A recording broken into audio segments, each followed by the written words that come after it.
அப்பா அம்மா பிள்ளைங்க அண்டர்ஸ்டாண்டிங் என்ன? அப்பா அம்மா சொல்கிறத பிள்ளைங்க கேட்குறாங்களா, பிள்ளைங்க சொல்கிறத அப்பா அம்மா கேட்குறாங்களா என்ற பிரச்சனையை அடிப்படையாக ஒவ்வொரு குடும்பத்தில் நடக்குது. ஒவ்வொரு குடும்பத்திலும் நடக்குது. இப்போ விஞ்ஞான வளர்ச்சியில் பல சாஃப்ட்வேர் வந்து பெரிய வளர்ச்சியும் கொடுத்துருக்கிறது, பல அழிவுகளையும் கொடுத்துருக்கிறது. நீங்கள் உதாரணமாக ரம்மி கேம், சூதாட்டம் பல குடும்பங்களை பாழாக்கி பல குடும்ப தலைவர்கள், குழந்தைகள், பிள்ளைகள், மாணவர்களை அழிச்சிருச்சு. போதையில் அதான் அது ஒரு போதை. இதை தமிழக அரசு சட்டம் போட்டு பல குடும்ப தலைவர்கள் பேராசையில் ஆடி எல்லாம் மனநோயாளியாகி கெட்டு போனாங்க. 20க்கும் மேற்பட்ட இறந்து போனாங்க. சட்டமன்றத்தில் சட்டம் இயற்றி அதை ஆளுநருக்கு அனுப்பி வைக்கிறாங்க ஒப்புதலுக்காக. அப்புறம் அது கோர்ட்டுக்கு போகுது, கோர்ட் என்னமோ சொல்லுதுன்னு வச்சுங்க. ஆனால் அந்த ஆளுநர் இந்த கேம்பிளிங் நடத்துகிற அந்த முதலாளியோடு பேசுகிறார், தனியாக கூட்டம் போட்டு பேசுகிறாராம். அது எந்த வகையில் நியாயம்? குடும்பத்தை கெடுக்கிற இது. மற்ற அரசியலுக்கெல்லாம் நம்ம தயாராக இல்லை. அது இப்படி சில நடக்குது. ஒரு ஜட்ஜு ஒரு தீர்ப்பு கொடுத்துருக்கார், சுப்ரீம் கோர்ட் ஜட்ஜ். குடும்ப கலாச்சாரம் எங்கேருந்து கெட்டு போகுதுன்றதுக்காக இந்த சின்ன உதாரணம் சொல்கிறேன்.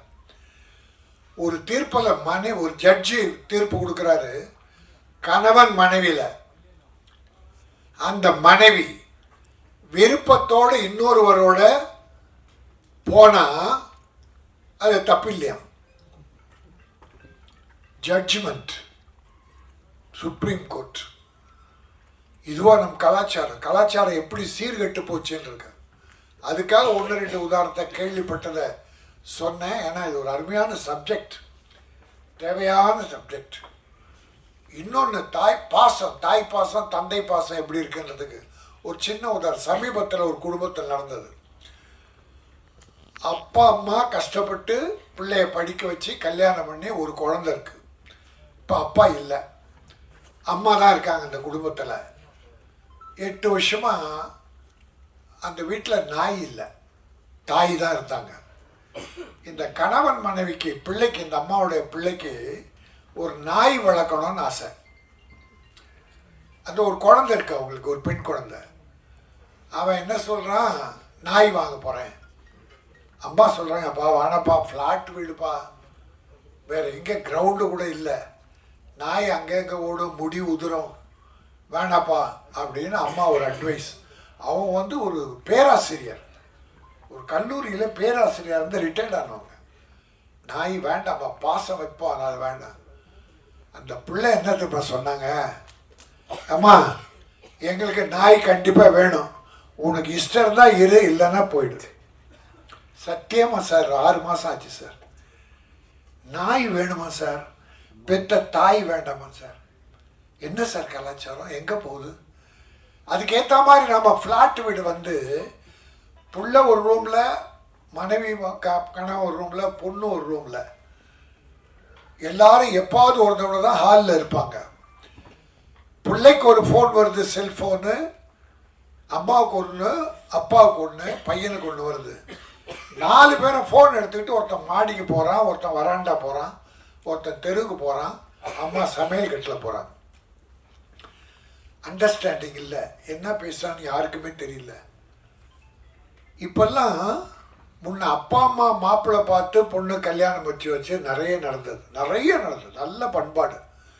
ஆனால் இப்போது அப்பா அம்மா பொண்ணுக்கு மாப்பிள்ளை பார்க்குறாங்க, திடீர்னு இந்த பொண்ணு ஒரு மாப்பிள்ளையை கூப்பிட்டு வந்து, அப்பா இவர் தான் என் புருஷன், கல்யாணம் முடிச்சுட்டு வந்து நிற்கிறான் சார் அப்பா அம்மா. ஒன்றும் இல்லை, ஏன்னா நம்ம எல்லாம் ஃபேமிலிஸாக இருக்கோம். அதுக்காக ஒரு சின்ன 2 வருத்தத்தை பகிர்ந்துக்கிட்டேன். இந்த கதை ஒரு அற்புதமான மேட்ரை குடும்பங்களுக்கு சொல்கிற ஒரு அற்புதமான விஷயம். அதை முத்து என் தம்பி பிரமாதமாக பண்ணியிருக்கீங்க தம்பி, நல்லா பண்ணியிருக்கேன். சீனிவாச குரு ப்ரொடியூசர் இந்த படத்தை துணிச்சலாக எடுத்திருக்காரு. அதில் கூட அவர் வேற ஒரு படம் ட்ரை பண்ணாராம். இந்த கதையை பொண்ணுக்கிட்ட சொல்ல அந்த பொண்ணு அப்பா இதான் எடுக்கணும்னு சொல்லிச்சான். அதனால இந்த படம் வெற்றி பெறும். ஏன்னா இந்த காலத்துக்குள்ள எப்படி வாழணும் குடும்பத்தோடுன்ற விரும்பி தான் இதை மக்களுக்கு சொல்லணும்னு அது அப்பாவுக்கே இந்த படத்தை எடுங்கன்னு சொல்லி அந்த அப்பா பொண்ணு பேச்சு கேட்டான் பாரு குரு, நீ வாழ்க, அப்பா வாழ்க, அம்மா வாழ்க, பிள்ளைகள் வாழ்க. ரொம்ப அற்புதமான விஷயம். ஒரு வீட்டில் புருஷன் பொண்டாட்டி இருக்காங்க. பொண்டாட்டி சமையல் ரூம்ல இருக்கான், புருஷன் பெட்ரூம்ல இருக்கான். புருஷன் ஃபோன் பண்றான் பொண்டாட்டிக்கு பெட்ரூம்ல இருந்து. ஃபோன் பண்ணா என்னது, நீங்கள் தொடர்பு கொள்பவர் தொடர்பு எல்லைக்கு அது அப்பால் உள்ளார். எங்க ஒரு 50 அடி தூரம் தான். இன்னொரு ஃபோன் போட்டான், என்னடா காணன்னு, நீங்கள் தொடர்பு கொள்பவர் வேறு ஒருவருடன் தொடர்பில் இருக்கிறார். புருஷன் பொண்டாட்டி அங்க ரகல வராது. அப்படி ஆயிடுச்சு. இப்போ மனசெல்லாம் மாறி போச்சு. ஒத்த மனம் இல்லை. அந்த கூடத்துல 16 பிள்ளைகளை வச்சு பாட்டி சாதம் உருட்டி கொடுக்கும். 16 பிள்ளை கையில வாங்கும். அந்த காலம் போய் பெத்த அப்பா அம்மாவுக்கு பிள்ளைகளுக்கே இப்போ தொடர்பு இல்லாமல் போச்சு. இந்த காலத்துக்கு தேவையான ஒரு அற்புதமான படம் சிக்லட். இந்த படம் நிச்சயம் வெற்றி பெறும். ஏன்னா இப்போ சின்ன படங்கள் சில வெற்றி பெறும், ஜனங்கள் ஏற்றுக்கிறாங்க, பார்க்குறாங்க. டாடா, குட் நைட், இருகப்பற்று, போர் தொழில், இப்படி இன்னும் ஒரு 10 படம் இருக்கு இந்த வருஷத்தில் வெற்றி பெற்ற படங்கள். அதில் இன்னொன்று, இந்த ஹீரோவை பண்ண தம்பி அப்போ ஏதோ ஒரு 50 படம் ஹீரோவை நடித்த மாதிரி ஒரே ஷாட்டில் அவ்வளோ பெரிய டைலாக்கை பிரமாதமாக பண்ணியிருக்காங்க. அது டைரக்டருடைய திறமை, அந்த தம்பியுடைய திறமை. அவர் தெலுங்காக இருந்தாலும் சரி, தமிழாக இருந்தாலும் சரி, தெலுங்கும் எங்கள் சகோதரர்கள் தான். தமிழ் மீது நன்றி உள்ள வரை தெலுங்கு நாங்கள் வரவேற்போம். தமிழர்கள் மீது நன்றி உள்ளவர். ஏன்னா இப்போ நம்ம ஹீரோக்களும் மற்றவங்களும் அங்கே போகிறாங்க, அங்கே இருக்கவங்களும் இங்கே வர்றாங்க, அதில் தப்பே இல்லை. ஆனால் இன்னும் க்ளோஸ் பண்ணால் என்ன க்ளோஸ் பண்ணோன்னா அதுதான் தப்பு. ஆக இன்றைக்கு ஒரு அற்புதமான விழா.